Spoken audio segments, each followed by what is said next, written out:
something I notice with people, they have so much mouth when they want to condemn you, but when the truth condemns them, silence. So I was just about to post something on Facebook with regards, the guilty taking the truth to be hard. I believe my sister, the one in Canada, has blocked me on WhatsApp.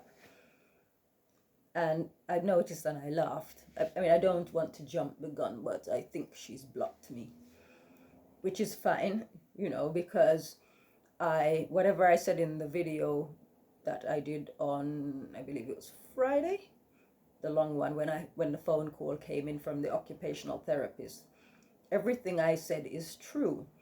So rather than hold their hand up and acknowledge, actually, yes, I did do that, and yeah, that was wrong or something, they will, um, condemn you a little bit more and block you or whatever it is that whatever they choose to do, but they will not come and acknowledge fault. So I've already had, I said in the previous video that today is cancelled. As you see, I've still got my night clothes on. I'm not doing anything until I need to leave, literally go to the bathroom, get ready, leave, and go to the hospital. So nothing is going to happen today. But my mother has already called me twice. First of all, she's called me because what I said in the previous video, supposing I was to just abandon my sister in the hospital and just go back to my life, what would happen?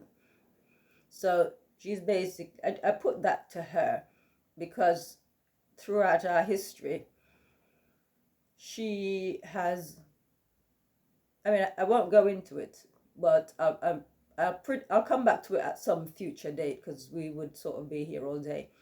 But throughout all right, put it this way, I was speaking to my brother yesterday and I was telling him what's going on, and he was shocked. He's saying, what? She's telling you sorry? Right, even last night she said to me she doesn't want to say anything because she doesn't want to say the wrong thing, and then that will upset me or something. First of all, I don't get upset. I might get mad, but mad is not the same as getting upset. I might kick off, but I don't, my feelings don't come into it. If I kick off, it's because what you're telling me is crap or something, but it's not because what you've said to me has hurt my feelings. It's because you're talking nonsense, and I kick off when people are talking nonsense.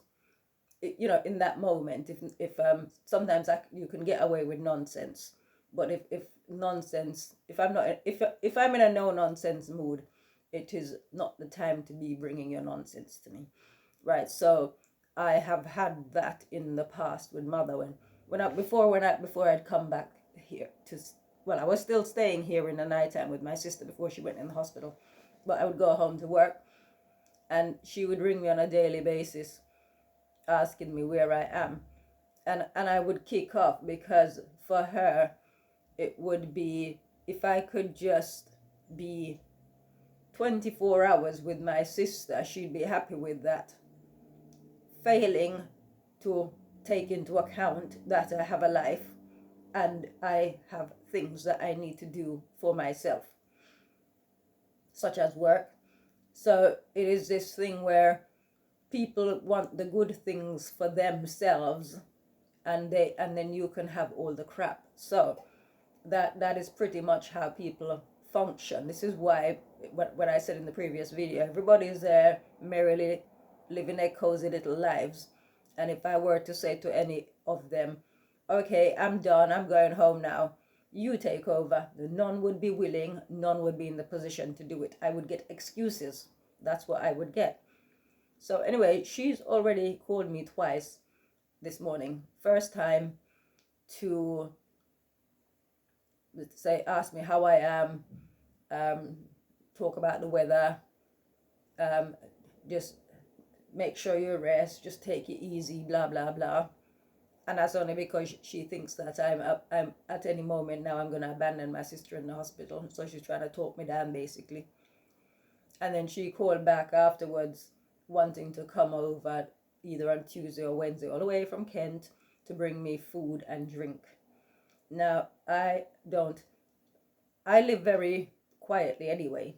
Um, People don't know where I live. There are very few people who know where I live, and these are not people who are going to come in for a cozy chat, right? So I don't harbor people anyway. So in times like these, the last thing I want to do is to have people around me, because that's just how I am. I just like I like being by myself. Really, I'm not. It's not so much that I am antisocial or anything, because I can mix with people when I choose to. But when I want to be by myself, I don't want anyone around me. So she was saying she just come for a couple of hours. She would just come for a couple of hours. So I said, well, I don't know what my movements are going to be, because I'm going to be going back and forth, and I can't predict what I'm going to be doing on Tuesday and Wednesday.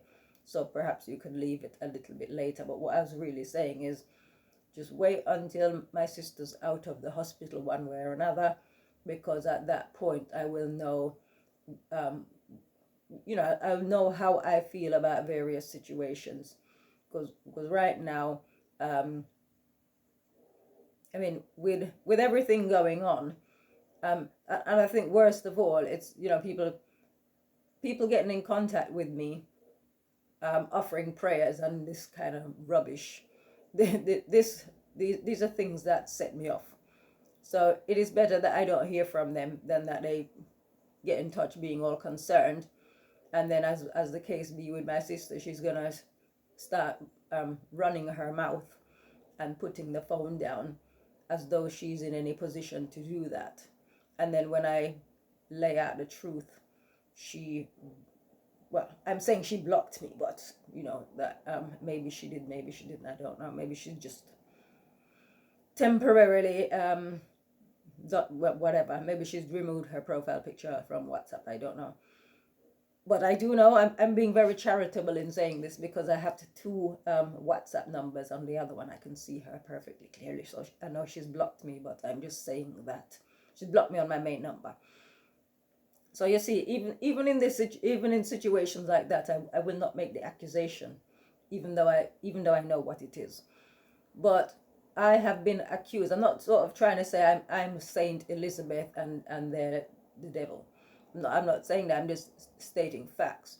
So little things come back to me from time to time. So if I could go into the way the horrible ways in which my mother has conducted herself over the years, I was giving my sister's friend Jenny, while we were talking the other day, a brief history, and she she couldn't believe it, because I'm very casual about when I say things. So if you right, so my mother is the person who said she's not going to stop until she sees us in the gutter. So working on that basis, when she's sort of like acting all concerned and self like, oh, I don't care about myself, I care about her daughter in the hospital. I never mention names in the videos, so but she cares about her daughter in the hospital and this and that and the other. But at the time when you were acting all high and mighty, you weren't going to stop until you see us in the gutter. That was what you said. So now, despite everything, I'm I don't, for me, and I've said this before, how, whether for good or bad, it's all the same to me. It doesn't matter what you say, how you treat me, for good or bad. It's the same. I live my life, and what other people do doesn't affect me. It's just I'm in the situation now, and somebody needs to attend to my sister. That's all, right? But if I so chose, I could easily walk away from this situation, because I'm that kind of person. I could just pick up and say, that's it, I'm going home. And they'll say, well, I don't need to do anything. Because I work on the principle that I wouldn't ask anybody to do anything for me anyway. I just get on with it. Because my dealings are with God, not with people. So like I said to Margaret last night, when I'm sick, I take it to God. I just ask him, what do you think you're doing? You just sort it out. You know, if it's anything that I can't fix myself, but I will say to him, if you mean to kill me, then you may as well just go ahead. That's my attitude. But the last people, as I've said, the only time I'll go and see a doctor is if I actually need antibiotics or something. If I know what I need and I can't provide that for myself, then that's the only time they'll see me.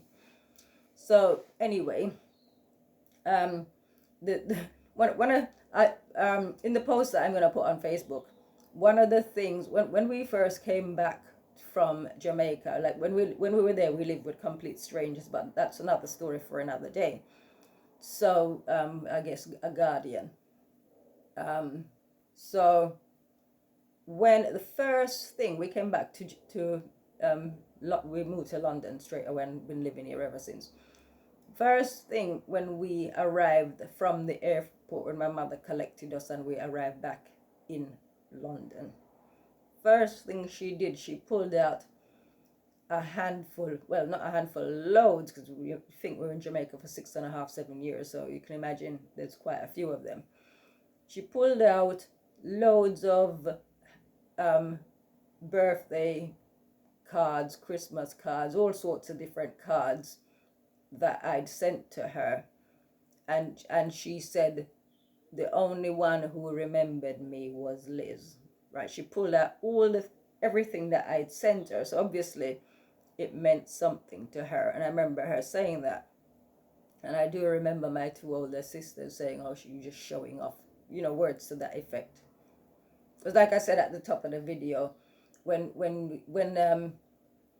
you point out facts to people, rather than them saying, "Oh my gosh, I didn't realize, I'm so sorry," or whatever. Not that sorry means anything to me. They will try to demonize you a little bit more and, like I said, block you. So that was, as you can see, from going back to from I was a child, I was very mindful of other people. I'm very mindful to make sure people have a good day. But on the other hand, if you deserve it, I can make sure you have a bad day.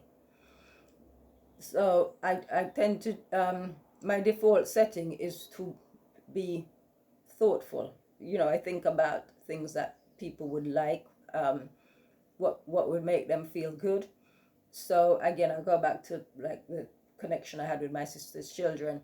I always tried to make them have fun and happiness and, just happy times. So we would play a lot. But people would, of course, interpret that as a sign of immaturity on my part. But that's what children like to do. Children like to play. So rather than give them what I want, I give them what they want, playtime. So, like I said, people looking on will interpret things. So I just find it rather grand. I wonder to myself, does my mother still have all these little drawings and cards and things that I sent to her? And by the way, nobody reminded me that it was her birthday or anything.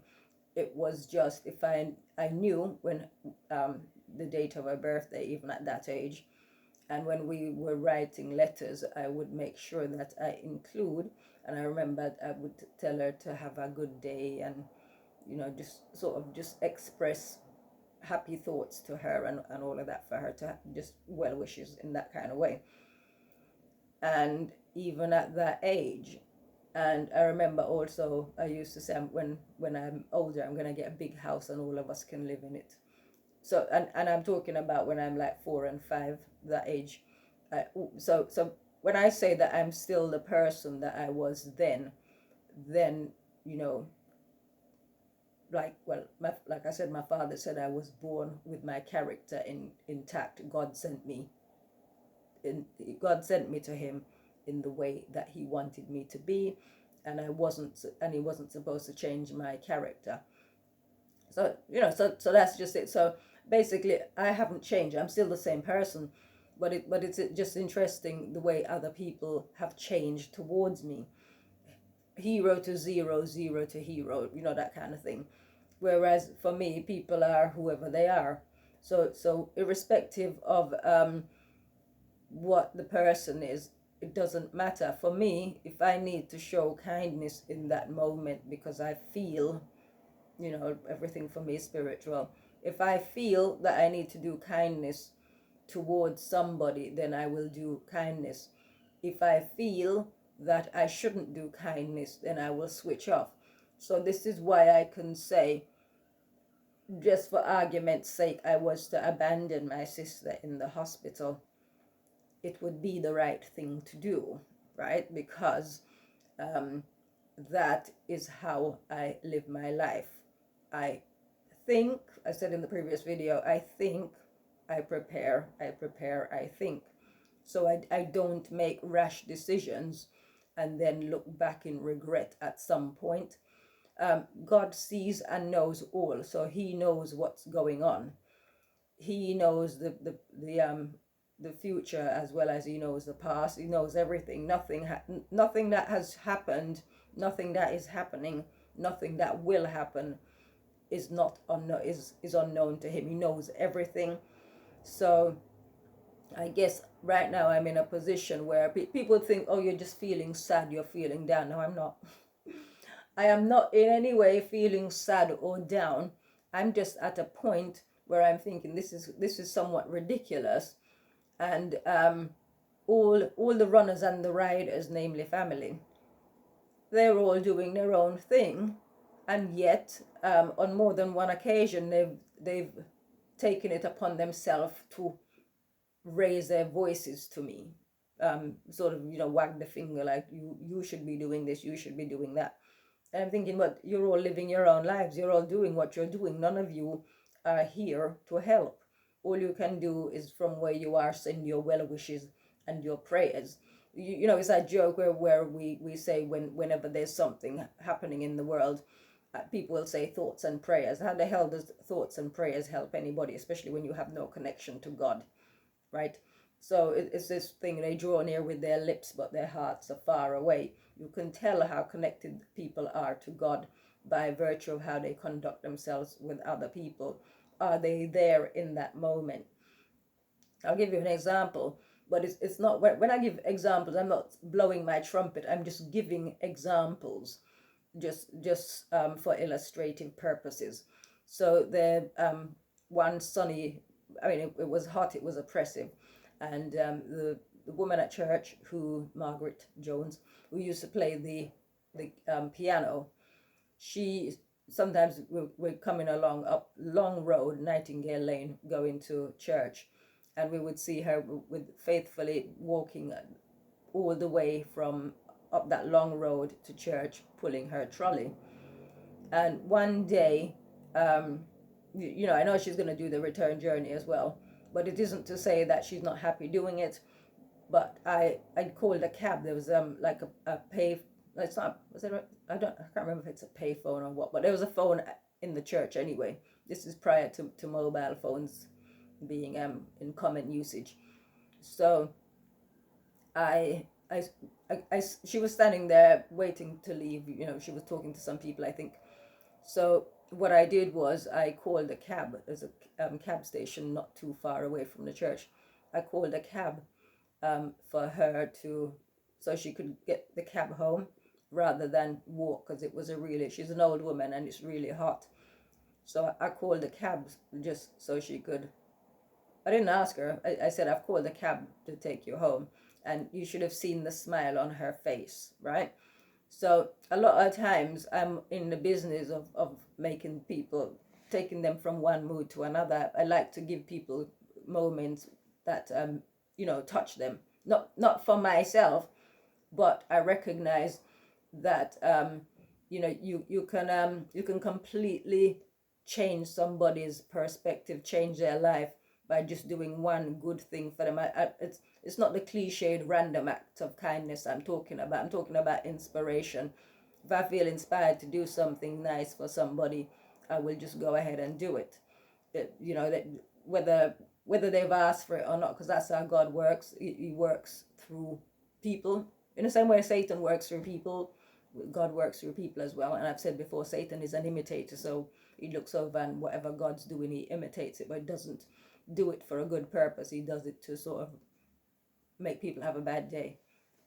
So I have a long history of helping people, but it's just I find it interesting at this point, because of the conversation I had last night with my mother. So basically, her agenda now is to prevent me from, if you like, abandoning my sister in the hospital. Now, I will say things to people for effect, just so they can, think about past actions and current behavior, right? So when I will come out and say, supposing I did this, that is to make her think. But I don't believe she thinks, she reacts. So instead of getting the light bulb moment and for, oh my gosh, yeah, I remember when I said I weren't going to stop until I see you in the gutter, this, that, and the other. And you see, people are so naive and so simple. They would turn around and say, oh, but maybe she didn't mean it. Or they think that just because a person's older, that something's changed. No, in the same way that I was born with the same character that I've got now. It is not unless something happens. You've got to have some kind of road to Damascus experience before you're going to change your mind. That's how it works. Nothing has happened for her to be anybody other than who she is. And I'm not chucking her under the bus. I'm not chucking my family members on the bus. Everything I'm saying here is true. It is if they're watching the videos and they don't like what I'm saying because they think, oh, she's putting her business out there publicly. Well, if I really wanted to do that, I can go into things and say how they allowed others, not saying who, but I didn't correct people, allow people to think the worst of me in order to make themselves not come under condemnation, right? I don't need to go into that, but if the situation arises and I would need to do something like that, I could, because there are a lot of people out there who have a bad opinion of me based on the fact that others, and I say family members, allowed them, in order so they can be squeaky clean, allowed them to think that, oh, it was her, when it was nothing to do with me. But because I don't take people seriously, I don't feel the need to go and say to anybody, actually, it wasn't me. The situation was such and such, and I had nothing to do with it. I wasn't even around, right? But if that's what they want to do, like I said, I'm all about God, and God sees everything from the past to the present to the future. He knows everything, and like I said, with me posting about my sister and my mother on Facebook, and family members being alerted to, because my mother said, oh, because I read my Facebook page, he has chucked a grenade into the water, and all the little fishes are coming to the surface. Of course, fishes don't like to be disturbed. Why would you chuck a grenade in the water? You're disturbing them from their natural habitat, right? So a grenade has been chucked in, and I don't want anybody to come and say, oh, I'm really sorry, or anything like that. They're not going to do it anyway, right? Because people who are proud don't make apologies. And besides, more often than not, when people say sorry, it's only because you brought it to their attention. If they were actually sorry, they would have, their conscience would have been bothering them to the extent that they would come and not so much make a confession, but they would alter their behavior towards you and the way they think. But decades later, it's the same old, right? So it's only because I've gone live and people who thought they knew me are realizing now that they didn't, whoever they thought I was, that is not the reality. So seeing me in full flow doing these videos now, people who regard themselves as above me, for example, would probably be feeling like dirt. I wouldn't say feeling like dirt, but let's just say wouldn't be able to look me in the eye were we to see one another. But these are consequences that people create for themselves. I can look anybody in the eye, because if I say something horrible to someone, or I do something horrible, it's because they deserve it, right? And like I said, I will give you what you deserve. If you I can make you have a very good day by, giving you a lovely surprise or something, just doing something that's meaningful to you. Or I can make you have a really bad day by punishing you. That's me.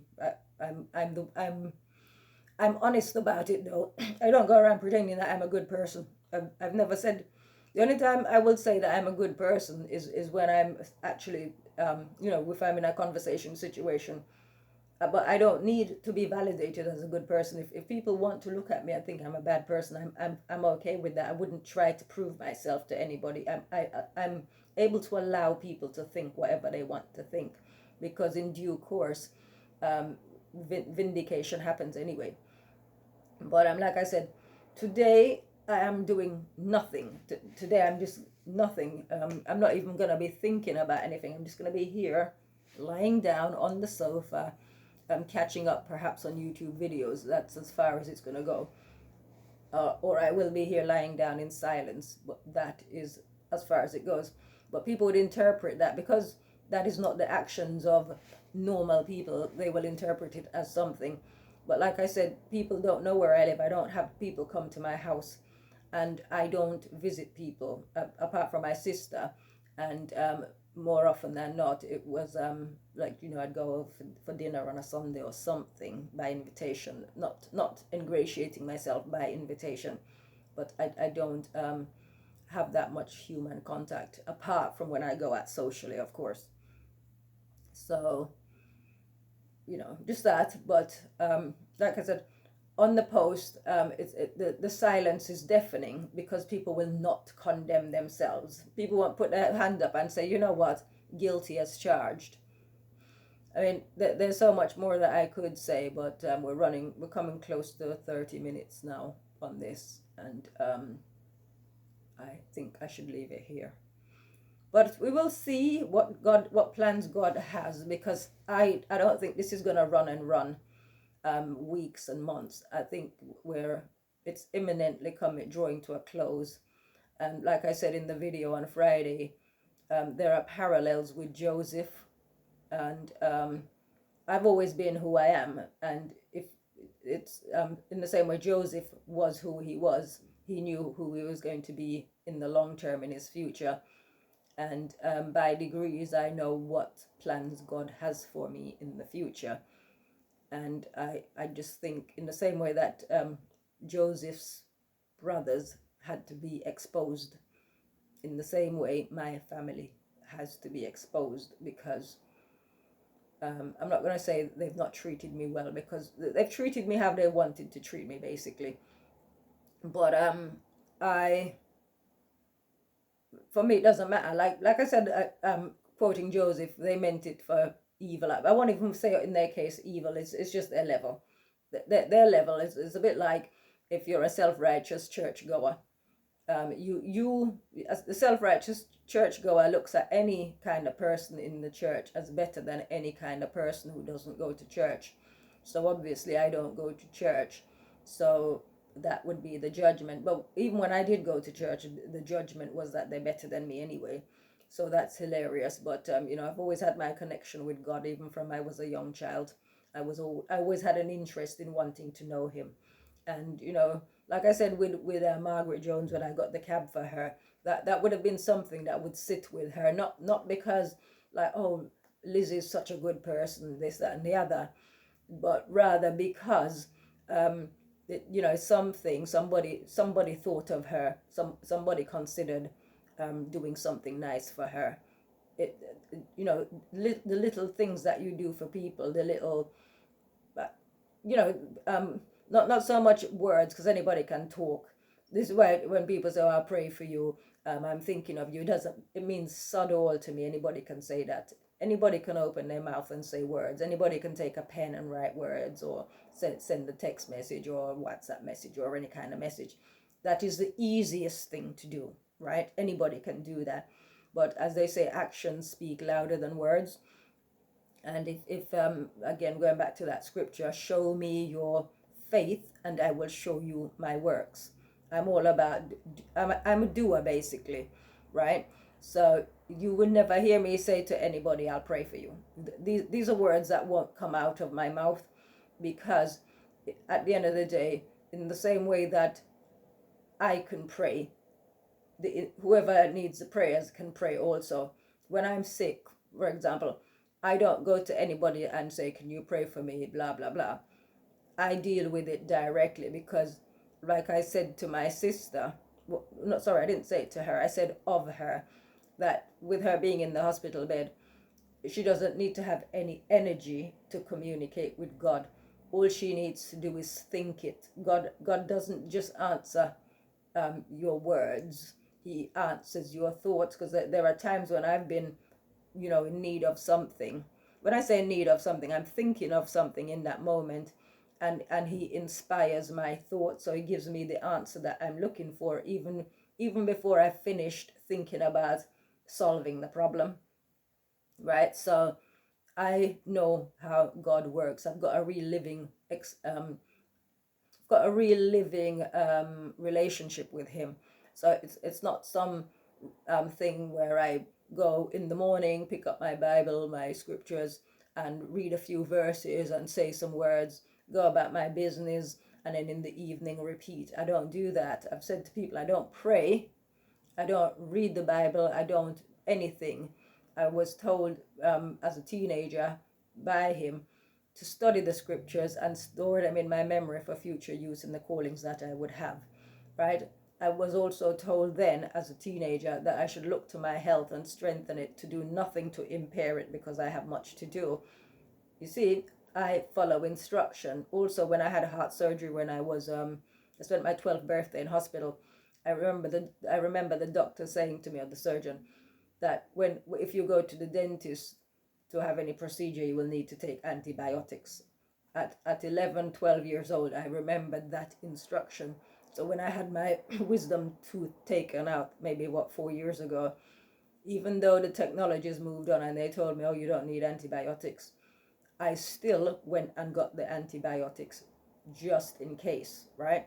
So I'm all about prevention is better than cure. So that's how I live my life anyway. I don't if I know what I need to do, or if I've been advised by a higher authority, or if God has inspired me to do something, I jolly well get on with it and I do it. So that's just me. But like I said, the main point of this is, it's, people will not be they don't like it when you point out to them the wrongs that they've done, right? They don't like it. They won't come and, like I said, I don't do sorries anyway.